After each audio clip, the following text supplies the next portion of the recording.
在血中悍刀行当中，境界分为了9品，达到2品就算是小宗师了。1品已经是江湖当中的顶尖存在了。1品分为4个境界，其中最强的就是陆地神仙了。一个时代一般只有1、2位陆地神仙，那么原著当中一共出了多少位陆地神仙呢？第1位轩辕敬成，轩辕敬成是徐凤年见到的第1位陆地神仙级别的高手了，也是最早出场的一位。本是轩辕家的天之骄子，一心放在了读书上面，结果被外人认为是只会读书的废人，妻子被老祖宗强迫去双修，在女儿也难逃老祖魔掌的时候，这位读了20年书的文弱书生，在大雪坪进入了儒圣境界，读书读出了个陆地神仙。和轩辕大盘一战时，轩辕敬成引出天雷，悍然赴死，和老祖宗同归于尽。第2位李淳罡，作为徐凤年最佩服的人，李淳罡是王仙芝之前的天下第一，当年他就是陆地神仙境界了，只不过因为心爱之人的身死，加上论道输给了齐宣真，李淳罡的境界一泻千里，直接跌落到了指玄境界。不过他对于剑道的感悟依旧是顶级的，在大雪坪解开心结后，羊皮球老头重新回到陆地神仙境界，和王仙芝一战了却了所有遗憾，与广陵江畔一剑破甲2600，进入了天人境界，也是当时第1位天人境界的强者。第3位王仙芝，作为白帝转世的王仙芝，生来就不会平凡，是100年一遇的武学奇才。大器晚成的他，在折剑剑神李淳罡的木马牛后，就坐上了天下第1的位置。此后1个甲子的时间，他都是整个江湖的顶峰，多年的时间迎战无数前来挑战的强者，以同等境界对敌，几10年来未尝一败。作为武夫正道的他，比同境界的人要强很多，早早的就是陆地神仙境界了。1甲子的时间里，王老怪的境界越发恐怖，无敌的心态让他成为了吕祖之后的最恐怖的人物，和徐凤年一战时已经是陆地天人境界。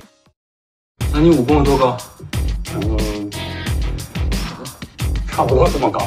在《血中悍刀行》原著当中，一共出现了多少位陆地神仙呢？第4位洪喜相，洪喜相是吕祖的转世，也是这一代武当的祖师爷，修的不是武道，而是天道。5岁的时候被老掌门带上山，发誓不成天下第一，绝不下山。少年时期遇到了红衣徐之虎，暗生情愫，到齐了清流20载后，洪喜相一朝明悟，一步踏入陆地神仙境界。随后扶摇直上，骑鹤下江南，救下了徐之虎。为了给徐之虎换取飞升的机会，自愿冰解。第5位赵宣素，赵宣素是道教龙虎山的祖师之一，在龙虎山的地位极高，和黎阳王朝赵氏之间也有很深的关系。在徐凤年前往武帝城的过程中，化身为一名孩童，想在进入武帝城后，趁李淳罡和王仙芝比试的时候杀死徐凤年，随后在之后嫁祸给王仙芝。结果在这个过程中遇上了徐凤年的远房表舅邓太阿，虽然是陆地神仙境界，但是身为3教中人的他，天生武力就不强。在邓太阿的12把飞剑之下，赵宣素被打得没有还手之力，眼看打不过邓太阿，赵宣素只能逃跑，也没有心思去杀徐凤年了。在李淳罡剑开天门的时候，赵宣素元神出窍，飞往天门，想要借此飞升，结果邓太阿去而复返，飞剑直接钉住了赵宣素的元神。这个时候徐凤年也出手杀死了他的肉身，赵宣素这位道门大真人就这样领了盒饭。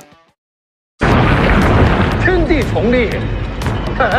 有意思。在《血中悍刀行》中，境界分为9品，达到2品就算是小宗师了。1品又分为4个境界，其中最强的就是陆地神仙了。那么原著当中一共出了多少位陆地神仙呢？第6位曹长钦，曹长钦是西楚遗民，是当年西楚文采最出众之人。在西楚被灭后，曹长钦弃文从武，武道境界一日千里，打上了那天下前3的位置。原本一心想要刺杀黎阳皇帝的他，在遇到公主江泥后，便把心思放到了复国上面。带着江泥观看西垒壁遗址的时候，曹长钦成就儒圣，并且一入圣就是那陆地神仙巅峰的境界。随后为了大楚复国，从儒道转为霸道，境界再度提升，进入了陆地天人境界。第7位江泥，江泥原是西楚的公主，在西楚亡国后便被徐骁给带到了北凉王府，隐藏身份后就这样生活了下来。和徐凤年青梅竹马，两人从小一起打闹，江泥一心想要刺杀徐凤年，不过徐凤年不在意，只是当成玩闹。多年的相处中，两人暗生情愫却不自知，直到曹长钦把江泥带走的时候，两人才知晓各自心意。师从李淳罡和曹长钦，有这2位陆地天人的指导，再加上本身就是天生剑劈，又是天下名剑共主，所以境界一日千里，早早的便成就了女子剑仙。只不过这剑仙境界的战斗力并不怎么强，大多数的时候江泥也就是御剑飞行玩玩，真遇上顶级高手啊，还是不够看的。